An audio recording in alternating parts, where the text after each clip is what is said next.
Bienvenidos a Radio Sefarad, estas son las noticias, las comenta Jorge, ¿qué tal? ¿Qué tal, Alejandro? Vamos con los titulares. Gonen Segev, el exministro israelí que espiaba para Irán, será condenado a 11 años de prisión. 8 activistas del BDS Valencia declaran por amenazas, coacciones e incitación al odio en 2015 contra Matisiau. Uno de los 4 partidos de la lista árabe conjunta de la Knesset, Tal, se retira de la alianza. La Unión Europea añade a una agencia de la inteligencia iraní a su lista de organizaciones terroristas. Estos son los asuntos del día. Aquí en Radio Sefarad volveremos en la segunda parte con la agenda cultural.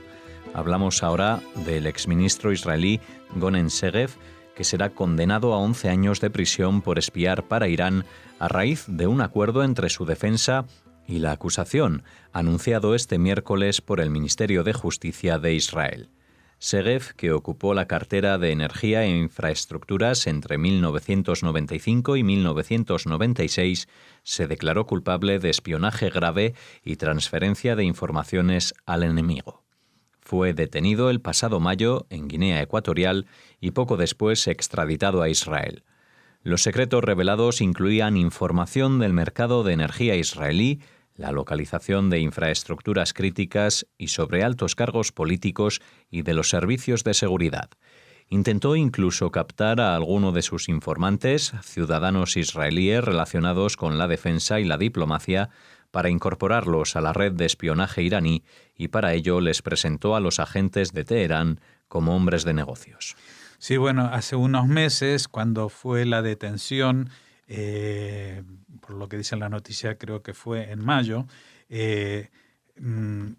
pues dimos un perfil de este personaje porque más allá de que haya sido exministro, es una persona que luego intentó pasar con un pasaporte falso drogas a Israel, bueno, todo un personaje rarísimo y que yo creo que está desequilibrado mentalmente, pero que según los psiquiatras por lo menos está en sus cabales como para diferenciar entre el bien y el mal. No sé exactamente en qué estaba pensando este hombre cuando él mismo se acercó a intermediarios de iraníes para proponerles facilitar la información.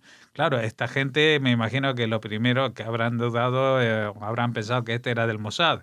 Luego vieron que era un ministro, pero claro, que cuando ya les dijo y supieron que había estado preso por drogas y encima pues la información que tenía era de un alto responsable, aunque ya estaba un poco desfasada, es decir, la información que él les pudo suministrar no era muy actualizada, con lo cual tampoco a los iraníes le hizo tanta ilusión tenerlo y esto fue descubierto justamente cuando trataba de reclutar a más gente para convertirse en una red importante y tener acceso a información más fresca que le valieran unas compensaciones económicas más interesantes con Irán, que es el archienemigo de Israel. Se puede hablar de algo así porque en realidad Israel, a pesar con lo que se pinta muchas veces en los medios de comunicación, su enemigo no son los palestinos, ni son Arabia o Egipto, o ni siquiera yo diría que Siria, sino que hay un régimen en Siria que es su enemigo. Pero el régimen que más amenaza directamente, y lo ha reiterado en varias ocasiones desde hace muchos años, es el régimen iraní. Y este hombre pues va y trata de venderles, y les ha vendido secretos que tienen que ver con la seguridad del país, con lo cual, bueno, esto es traición a gran escala. Lo que pasa que me imagino que justamente para suavizar y no entrar en el detalle de su salud mental, pero que este tío salga de la circulación, pues se ha llegado a este consenso de condena de 11 años de prisión. Así que bueno, es una situación extraña la que se ha dado, pero en Israel pasan cosas muy raras que no pasan en otros países, ya se sabe. Un presidente, un jefe de Estado en activo, es destituido y llevado preso, no culpado y acusado, pero después, no, estuvo y está en prisión. Y también un jefe de gobierno, como Ehud Barak, también ha estado en prisión por temas de corrupción. El actual jefe de gobierno, que lleva más de 10 años en esa cartera, Netanyahu, está siendo acusado por lo menos en 3 casos a la vez por la policía y por la propia Fiscalía del Estado. Así que siendo exministro, tampoco debía pensar que tenía una inmunidad y que nadie le iba a tocar. Mal calculado. 8 activistas del movimiento anti-israelí BDS de Valencia declararán como investigados por supuestos actos de amenazas, coacciones e incitación al odio tras la querella presentada por el Comité Legal contra el Antisemitismo y la Discriminación. Los delitos por los que se les acusan podrían privarlos hasta de 4 años de libertad. Los hechos se remontan a agosto de 2015, cuando los acusados presionaron al festival Rototom Samplas de Beni Kassim a retirar de su cartel al cantante judío estadounidense Matisyahu, y el festival le pidió al cantante que se pronunciara abiertamente en contra de Israel, a lo que no accedió y su concierto cancelado, aunque días después, tras el escándalo mediático y las protestas de varios grupos representantes de los judíos de España, la dirección del Rototom decidió rectificar, pedir disculpas públicamente y volver a contactar con Matisyahu, quien aceptó de nuevo la invitación. Sí, yo creo que nuestros oyentes, si nos siguen desde hace unos años, recuerdan que fue el tema estrella de ese verano, cuando de pronto a un cantante que ni siquiera es israelí, pero por ser judío estadounidense, pues le piden que si quiere cantar, pues tiene que hacer una declaración en contra del gobierno de Israel. Es que es alucinante, ¿no? Porque ya no es que venga aquí un cantante iraquí y firme una declaración que no pertenece al Daesh y no es terrorista, sino que traigan a actuar a alguien de Melilla y por ser musulmán le digan que haga una declaración en contra del Islam radical. A nadie se le ocurre pedir certificados de opiniones políticas para actuar en los festivales de música, y menos en los de buen rollo, como podría calificarse del Rototom Samplas de Beni Kassim. Bueno, esto levantó una ola de indignación en la comunidad judía. Finalmente el festival se echó atrás. Tuvimos varias entrevistas que pueden encontrar si ponen Rototom en nuestra búsqueda en la página de Radio Sefarad. Y ahora, pues, 8 de los activistas más destacados, con nombres y apellidos, tienen que declarar qué tal fue su actuación, si su actuación fue ajustada a ley o no. Y bueno, tienen esta demanda, esta querella presentada por el Comité Legal contra el Antisemitismo y la Discriminación, y vamos a ver cómo se juzga esto, si se considera si se considera un delito susceptible de ser juzgado y por lo tanto en qué categoría. Yo creo que entraría dentro de la categoría de crímenes, delitos de odio, ¿no? Por justamente una discriminación hacia un cantante por el hecho de ser judío, porque él no es israelí, no se le puede aplicar la misma lógica del boicot que quieren aplicar, que también es ilegal y que se ha demostrado en todas las instancias en que los ayuntamientos y otras instituciones españolas se han pronunciado a favor de un boicot al Estado de Israel, que primero, que no les corresponde dentro de su jurisdicción actuar de esa manera, y segundo, que saben que está en contra de los principios básicos de la propia Constitución, de hacer diferencias por razones de credo, origen, etcétera, etcétera. Así que, bueno, vamos a ver qué es lo que sucede con esta gente del BDS y cómo se trata aquí en España, porque esto también puede sentar precedente no solamente a nivel político de cómo se hace, sino también a nivel particular. Es viable y es legal que alguien, porque no actúe en nombre de un partido político, pueda actuar de forma ilegal, puede ejercer su discriminación y presionar para que otros lo hagan así. Veremos lo que afirma el juez. La Comisión Legislativa de la Knesset, el Parlamento israelí, autorizó el pedido del diputado Ahmad Tibi, que pidió retirar su partido político Tal, Movimiento Árabe de Renovación, de la alianza Lista Conjunta para presentarse en las próximas elecciones del 9 de abril en forma independiente.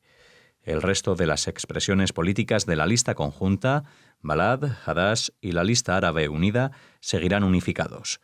El presidente de la Lista Conjunta, que también lidera al partido Hadash, manifestó que la decisión de Tibi va en contra de los intereses de la población árabe israelí. Recientemente, el diputado Jamal Saalka, líder de Balad, anunció que no presentará su candidatura para las próximas elecciones parlamentarias, al igual que la polémica diputada Hanin Zoabi. Bueno, estos movimientos en la Lista Árabe Conjunta pues pueden significar una crisis interna o pueden significar otra cosa, porque también hemos sabido, ya tarde para escribirlo, pero que el partido Yahadut HaTorah, un partido ultrarreligioso, también se separa en dos. Y hay quien dice que esto responde a otros intereses, es decir, porque la comisión electoral en Israel aporta unas cantidades, unas sumas de dinero a cada partido político que se presente. Por lo tanto, si se presentan por separado, pueden disponer de más medios y luego, llegada la hora y después de las elecciones, volver a unirse. Así que no sabemos si esto responde, como digo, a una crisis tanto en la ultraortodoxia judía como en la Lista Árabe Conjunta, pero podría ser una señal de que quieren conseguir de esta manera una mejor financiación. Lo que pasa que si este partido como tal se presenta de forma independiente, se arriesga a no superar el umbral mínimo para tener representación en el Parlamento, que creo que estaba entre el 3 y el 4%. Es decir, que si no alcanza a una cantidad de votantes determinada, finalmente se quedaría fuera del Parlamento. Y es una cuestión un poco extraña. También hay que decir que justamente estas últimas elecciones que hubo, el hecho de que todos los partidos árabes se juntaran, también pertenece a esta lista Hadash, que es un partido comunista y que impulsa la creación de un único Estado igualitario para judíos y palestinos, sin identificar como judío, ni como palestino, ni como musulmán, sino digamos un país comunista. Pues esta lista conjunta llegó a tener 15 representantes y convertirse en la tercera lista más votada de las últimas elecciones. Nunca, digamos, el sector árabe había tenido tanta representatividad, con lo cual, si lo hacen para recibir más dinero, puede ser que reciban más dinero, pero se van a quedar con menos representantes en el Parlamento. Eso es lo que parece. Y además, si sumamos a eso que algunas figuras emblemáticas de la política árabe israelí, pues no se presentan a las reelecciones. Así que yo creo que el sector árabe israelí va a salir perjudicado en las próximas elecciones. La Unión Europea resolvió inscribir a una agencia del Ministerio de Inteligencia iraní y específicamente a 2 de sus miembros en su lista de organizaciones terroristas. La medida fue tomada debido a la planificación de una serie de atentados contra opositores iraníes en Europa, entre ellos en Francia, Dinamarca y Albania. Mientras tanto, el gobierno de Holanda responsabilizó a Irán por el asesinato de 2 disidentes iraníes en territorio holandés en 2015 y 2017, aduciendo que tales acciones hostiles violan la soberanía holandesa y son inaceptables.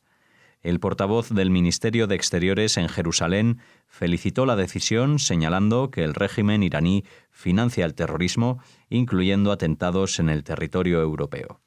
El régimen iraní constituye un peligro para la estabilidad mundial. Estas son buenas noticias y saludamos el hecho de que la Unión Europea lo reconozca. Sí, estas son las palabras del portavoz del Ministerio de Exteriores de Jerusalén.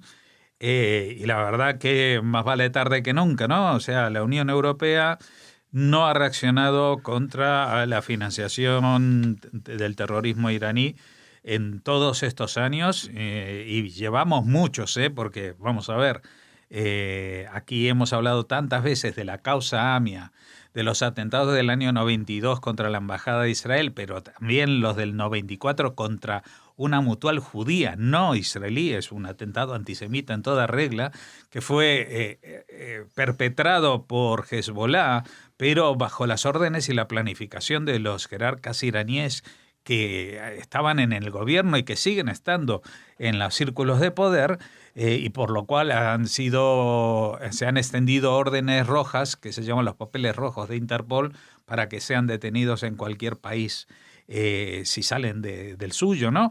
Bueno, y la Unión Europea nunca ha dicho nada sobre esta participación iraní, y tampoco se atreve a decir mucho sobre el papel de Hezbollah. Ahora lo que han hecho para salvar la ropa, como quien dice, es decir que tal agencia del Ministerio de Inteligencia iraní a la que pertenecen los asesinos, los terroristas que han matado opositores iraníes en Europa, pues que ellos son una organización terrorista. Pero vamos a ver, un poquito de lógica.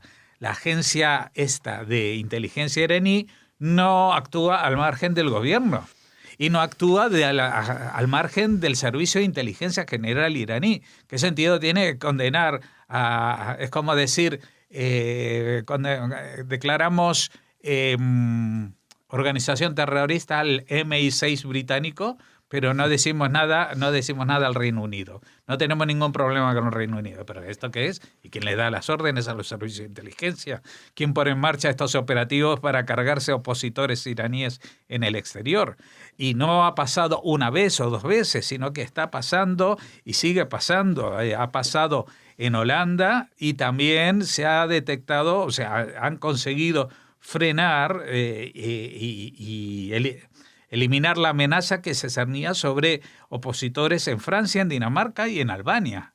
O sea, ya las cosas llegan a un punto que ya si tú no reaccionas con esto, yo no sé con qué vas a reaccionar. Pero la Unión Europea ha dado medio pasito. Vamos a ver, señores de la Unión Europea a la que nosotros también pertenecemos. Si una agencia del Ministerio de Inteligencia iraní es terrorista, pues apague y vámonos, ¿no? O sea, ¿quién lo manda? ¿El gobierno iraní? Pues hay que hacer una protesta a un mayor nivel, a un aislamiento diplomático, a unas consecuencias y sanciones con el gobierno iraní, incluidas, yo creo que ya ha llegado el tiempo de que revisen los protocolos que firmaron en el famoso acuerdo del 2015, del que se ha retirado Estados Unidos, a ver si realmente pueden seguir creyendo en esa gente que no solamente financia el terrorismo, como se ha demostrado a través de Hezbollah, etcétera, sino que lo ejerce a través de sus propios servicios oficiales de inteligencia. Despedimos aquí la primera parte de las noticias en Radio Sefarad. Ahora volvemos tras la pausa con la agenda cultural.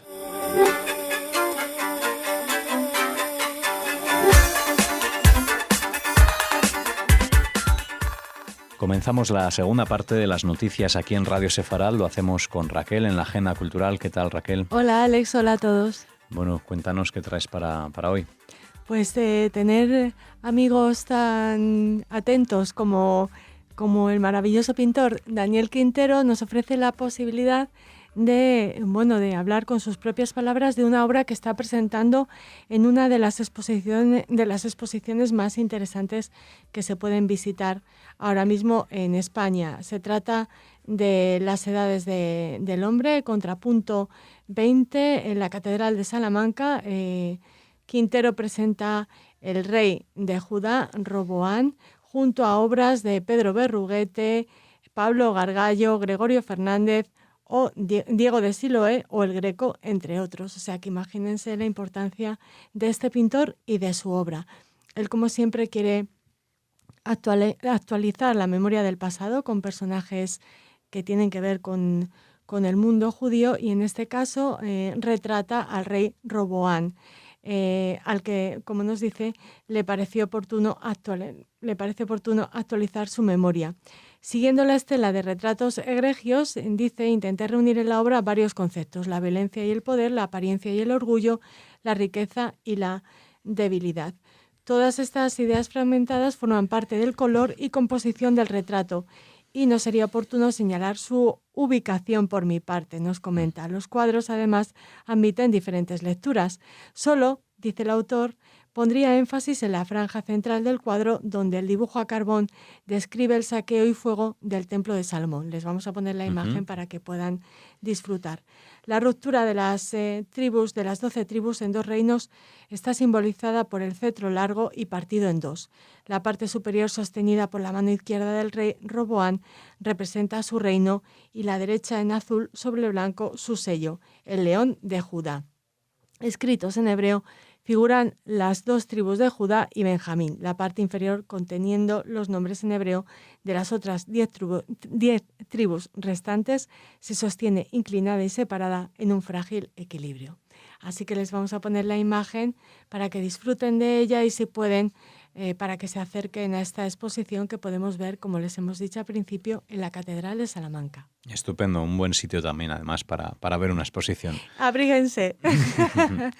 Bueno, que seguimos, Raquel, si te parece. Seguimos con arte. En este caso, el de Abel Raskin, que se presenta una panorámica de su obra centrada en Maimónides. Él ya nos presentó esta serie que había dedicado al sabio cordobés, pero en este caso Abel Raskin y Susana Gutman, que es su esposa, además de una experta en arte, viajan al Instituto Cervantes para el día 17 realizar un acto en el que se podrá ver esta visión de Abel Raskin acerca de Maimónides, y además habrá una conferencia impartida por la propia Susana Gutman bajo el título Maimónides presente en la obra de un artista actual. Así que les animamos a acudir al Instituto Cervantes de Tel Aviv para disfrutar tanto de la conferencia como de la obra de Abel Raskin, que aquí en Radio Sefarad, pues apreciamos tanto. Bueno, parece que la cosa va de arte hoy. No sé si para cerrar tenemos algo más. Pues de alguna manera relacionado, sí. Hablamos de diseño, porque ya se conoce el logo del Festival de Eurovisión que se va a celebrar en Israel, en Tel Aviv. Artes gráficas, en Exacto. este caso. Se trata de una estrella, no es un Maguen, no es un Maguen David. Es una cada estrella... vez parecía que hablábamos de la polémica, que si Eurovisión, y al final estamos más cerquita, cada vez se acerca más, más. No sé si suele ser por marzo o mayo. Ya están los eurofans nerviosos. Bueno, pues se ha desvelado, como les decíamos, el logo es una estrella formada por 3 triángulos que acompaña el lema del festival, que ya les adelantábamos aquí en Radio Sefarad, el Atrévete a soñar. El triángulo es una de las antiguas formas del mundo, es la piedra angular de los símbolos que se encuentra de manera universal en el arte, la música, la cosmología y la naturaleza. Representa la conexión y la creatividad, explica el anfitrión del concurso CAN, el ente de Radio Televisión Nacional israelí, en un comunicado.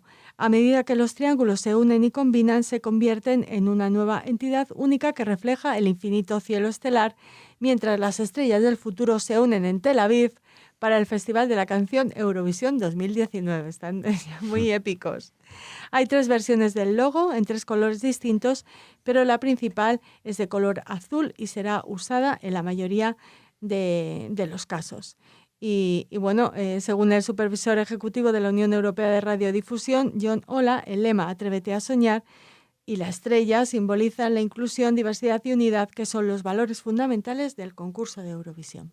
Bueno, pues nada, así cerramos las noticias, la agenda, y con ese nuevo logo, esa noticia del logo, seguro que volvemos en otros momentos y con muchos listados, seguro también musicales de quienes participen en este Eurovisión 2019, esta edición para mayo, como decía Raquel. Sí, está pendiente de quién va a ser el representante español. Ya saben la polémica que hay con los triunfitos, los nuevos triunfitos, pero bueno, vamos a a ver quién los nuevos, que son nuevos por ser de la última edición, ¿no? Pero que ya se van alargando en el tiempo. Es verdad, porque ahora hay otros, ¿no? No, por tanto tiempo, ¿no? Que llevamos sacando... Sí.